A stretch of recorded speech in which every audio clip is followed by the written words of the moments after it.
দিন রাত ইনস্টাগ্রামে রিলস বানাতেন স্ত্রী। সারাদিন ঠোঁট নেড়ে নেড়ে শুধু রিলস আর রিলস। না রান্না করতেন, না বাচ্চাকে খেতে দিতেন। স্বামী বারণ করায় ঘটালেন মর্মান্তিক কাণ্ড। শুনলে আর কোনোদিনও রিলস বানানোর নাম নেবেন না।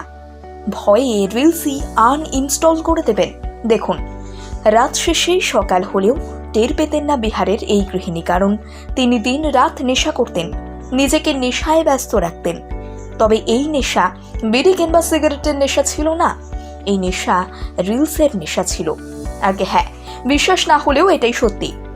এই মহিলা রিলসের এতটাই ভয়ঙ্কর নেশা করতেন যে রান্নাবান্না থেকে শুরু করে বাড়ির লোকজনদের খাওয়ানোর কথা ভুলে যেতেন। এমনকি কখনো কখনো তিনটা স্বামীকে পর্যন্ত ভুলে যেতেন। একটা বাড়ির গৃহিণী হিসেবে, একজন স্ত্রী হিসেবে, একজন মা হিসেবে তিনি যে দায়বদ্ধ সেটা তিনি ভুলে গিয়েছিলেন। তথ্যসূত্রে জানা গিয়েছে, ঘুম থেকে উঠেই দাঁত ব্রাশ না করে এই মহিলা রিলস বানানো শুরু করতেন। তারপর ভোর পর্যন্ত চলত রিলস বানানো। সারাক্ষণ সেজে গুজে রিলস বানানোই ছিল মহিলার প্রধান কাজ। শুধুমাত্র রিলস বানানোর জন্য স্বামীর সঙ্গে ঝগড়াঝাটি করে নতুন নতুন পোশাক কিনতেন, বাচ্চাদের দেখাশুনো পর্যন্ত করতেন না। এই নিয়ে দিনরাত অশান্তি লাগত মহিলার সংসারে। শ্বশুর শাশুড়ি থেকে পাড়া প্রতিবেশী সকলেই তাকে রিলস বানাতে বারণ করতেন। এমনকি এই মহিলার স্বামী মহেশ্বর কুমার বাবু নিজেও বহুবার স্ত্রীকে রিলস বানাতে বারণ করেছেন, কিন্তু স্বামীর কোনো কথাই শুনত না এই মহিলা। স্ত্রীর এই সমস্ত বারবারন্ত সহ্য করতে না পেরে শেষমেশ শ্বশুরবাড়িতে গিয়ে স্ত্রীর নামে নালিশ দিয়ে আসেন বিহারের মহেশ্বর কুমার বাবু। কিন্তু স্ত্রীর নামে নালিশ দেওয়ার পরিণতি যে এত ভয়ঙ্কর হতে পারে তা হয়তো তিনি স্বপ্নেও কখনো ভাবেননি।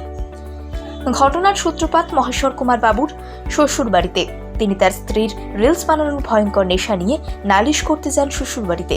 সেখানে গিয়ে তিনি তার শ্বশুর শাশুড়িকে জানান তাদের মেয়ে ভয়ানকভাবে রিলসে আসক্ত, সারাক্ষণ রিলসের মধ্যে ডুবে থাকেন তাদের কন্যা।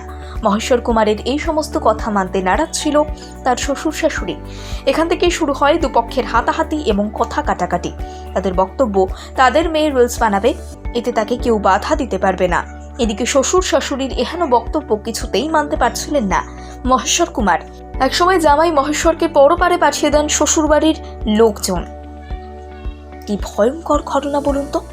রিলসের জন্য একটা মানুষের প্রাণ চলে গিয়েছে। এ কোন সমাজে বসবাস করছি আমরা? যান্ত্রিক সভ্যতার আশীর্বাদের বদলে অভিশাপে ছারখার হচ্ছে আমাদের প্রজন্ম। কবে বন্ধ হবে এই রিলসের কাল্পনিক দুনিয়ার দাপাদাপি? মানুষ কবে বুঝবে রিলস কেবল সাময়িক আনন্দ মাত্র?